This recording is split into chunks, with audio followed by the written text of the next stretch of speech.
இன்றே டவுன்லோட் செய்து உங்கள் ஃபேவரட் ஷோக்களை என்ஜாய் பண்ணுங்க. என் புருஷன் ஒரு எறும்புக்கு கூட தேங்க நினைக்க மாட்டாரே, அவரை ஏமா நீ இப்படி பண்ண? அவர் என்ன பாவம் பண்ணாரு? அவருக்கு ஏமா இந்த நிலைமை? அண்ணி,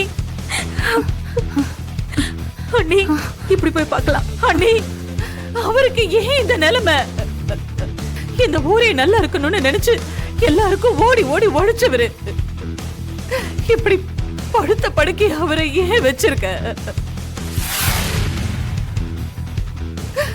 அவரை என்னால இப்படி பார்க்க முடியல. அத்தா, என்ன நீ என்ன வேணாலும் பண்ணிக்கோ, ஆனா என் புருஷனை விட்டுடு.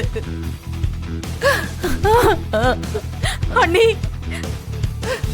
என் உயிரை வேணாலும் எடுத்துக்கோ, ஆனா அவரை எப்படியாவது காப்பாத்திடாதா? காப்பாத்து அண்ணி. அண்ணி, அண்ணி அழாதீங்க அண்ணி, அழாதீங்க அண்ணி. அண்ணி அழாதீங்க அண்ணி. நல்ல மனசுக்கு அண்ணனுக்கு எதுவும் ஆகல அண்ணி. அண்ணி அழாதீங்க அண்ணி. நாங்க சின்ன வயசுல இருந்து அண்ணனை பார்த்துட்டு வரோம். அண்ணனுக்கு காய்ச்சல் கூட அவ்வளவு சீக்கிரத்துல வராது. அண்ணனுக்கு உடம்பு சரியில்லைன்னு சொல்லி ஒரு நாள் கூட சோர்ந்து படுத்து நாங்க பார்த்ததே இல்ல. அந்த அளவுக்கு அண்ணன் உடம்பு நல்லா வச்சுக்கும். அதனால ஒண்ணும் பயப்பட வேண்டாம் அண்ணி, சீக்கிரம் அண்ணனுக்கு சரியாயிடும். நீங்க அழாம வாங்க அண்ணி, வாங்க அண்ணி, போலாம் வாங்க. உன்னை நம்பிதானே இருக்கேம்மா, அவரை காப்பாத்து.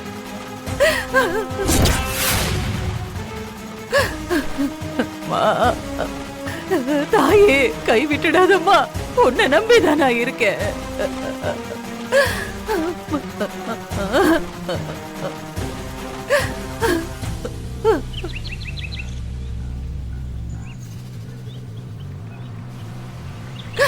என்ன பண்றாங்க? அங்காள பரமேஸ்வரி தாயே. அம்மா, ஒரு நிமிஷம் இங்க வாங்கல. இங்க எல்லாரும் என்ன பண்ணிட்டு இருக்கீங்க? இந்த கோயிலுக்குன்னு ஒரு சிறப்பு இருக்கு. உங்களுக்கு ஏதாவது வேண்டுதல் இருந்தா அத மனசுல நினைச்சுக்கிட்டு கோயில் குளத்துல இருந்து 1008 குடம் தண்ணி எடுத்து குளத்துக்கு மேல இருக்கிற அம்மனுக்கு அபிஷேகம் பண்ணா அவங்க நினைச்சது கண்டிப்பா நடக்கும். என் பொண்ணுக்கு ரொம்ப நாளா குழந்தை இல்ல. அம்மனை வேண்டிக்கிட்டு 1008 குடம் தண்ணி எடுத்து அபிஷேகம் பண்ண. அம்மா என்ன கைவிடல. என் பொண்ணு கருத்தரிச்சிட்டா. அம்மா தாயே, நானும் உங்க அண்ணன் குணமாகணும்னு வேண்டிக்கிட்டு 1008 குடம் தண்ணி எடுத்து அபிஷேகம் பண்ண போறேன். அண்ணி, நேர்த்திக்கடன் பண்றது தப்பு இல்ல, ஆனா 1008 குடம் தண்ணி எடுத்து ஊத்துறது சாதாரண விஷயம் இல்ல. அது உங்களால முடியுமா அண்ணி? ஆமா அண்ணி, வேண்டுதலை வேற பாதியில நிறுத்த கூடாது. என் புருஷன் நல்லா ஆகணுங்கிறதுக்காக நான் எதை வேணாலும் செய்வேன். அவர் நல்லபடியா உயிர் பொழைக்கணும், எனக்கு அதுதான் வேணும். எனக்கு என்னமோ நம்ம பார்க்க போற மாப்பிள்ளை வீடு நம்ம பொண்ணுக்கு அமைஞ்சிருமோன்னு தோணுது. ஆமா, எனக்கு அப்படிதான் தோணுது. சரி வாங்க போலாம். ஏங்க, நல்ல காரியத்துக்கு போறோம், அப்பம் பேர் தெரியாத இவ மூஞ்சில முடிச்சா விளங்குமா? எப்படி விளங்கும்? அவங்களுக்காச்சும் அறிவு வேண்டாம்? 4 பேர் நல்ல விஷயத்துக்காக வெளியே போயிட்டு வருவாங்க. அந்த நேரத்துல அவங்க கண்ணில் பற்றக்கூடாதுன்னு வீட்லயே இருந்து தொலைய வேண்டிதானே? அடுத்தவங்க யாரும் நல்லா இருக்க கூடாதுன்னு ஊரே சுத்திட்டு திரியறாங்க.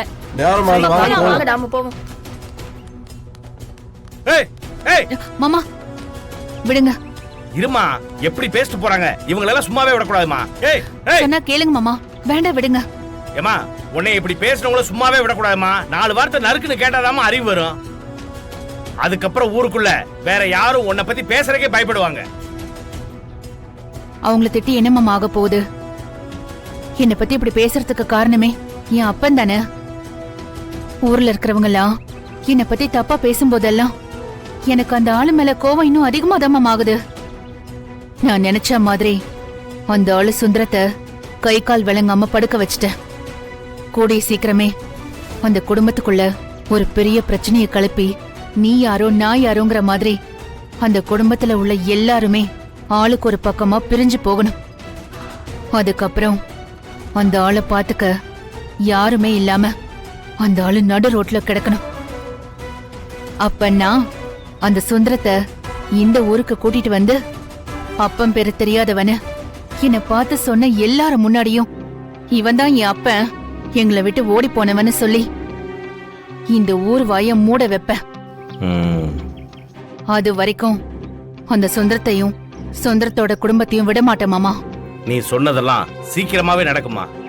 அதுக்காக நான் எது வேணாலும் செய்யறதுக்கு தயாரா இருக்கேன்.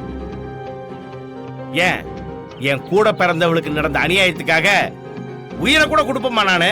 ஹ, எதுக்கு மாமா நீங்க உங்க உயிரை கொடுக்கணும்? அதெல்லாம் என் அம்மாவோட போகட்டும்.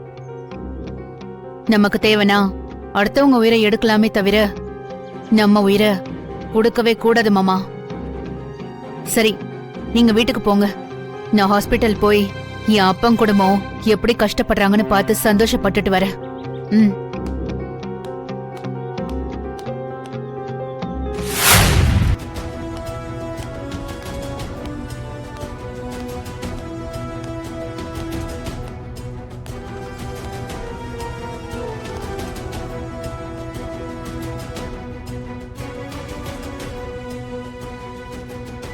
அப்பாடா, நம்ம ஆசைப்பட்ட மாதிரியே மொத்த குடும்பமும் சோகத்துல இருக்கு. இத பார்க்கும்போதே எவ்வளவு சந்தோஷமா இருக்கு.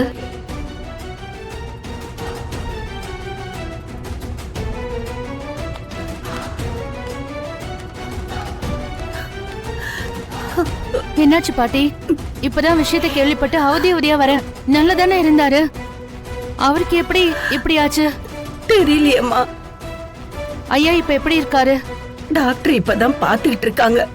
ஏதோ ஆபரேஷன் பண்ணணும்னு சொல்றாங்க. எந்த ஆபரேஷன் பண்ணாலும் அந்த ஆளை திரும்ப பழைய நிலைமைக்கு கொண்டு வரவே முடியாது. ஏன்னா நான் கொடுத்த விஷம் அப்படி, அதை முறிக்கவே முடியாது.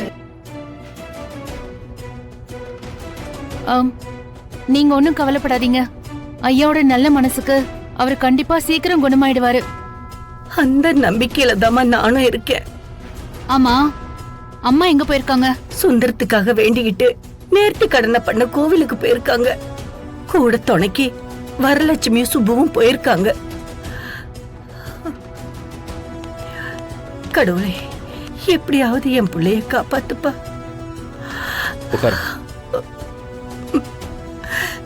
அண்ணனுக்கு ஒன்னாகாதுல்லப்பா.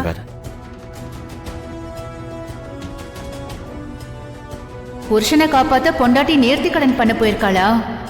அந்த நேர்த்தி கடனை முழுசா பண்ண விடக்கூடாதே. அப்பதான் இந்த குடும்பம் சாமி குத்தமாயிருச்சேன்னு நினைச்சு இன்னும் அவஸ்தைப்படும். அவனுக்கு சரியாயிடும்லப்பா. கண்டிப்பா அண்ணன் குணமாயிடுவாருமா. நேர்த்தி கடன் பண்றதுக்கு கூட வரலட்சுமி போயிருக்கால. இது போதுமே, அந்த நேர்த்தி கடனை ஈஸியா பண்ண விடாம பண்ணிடலாமே.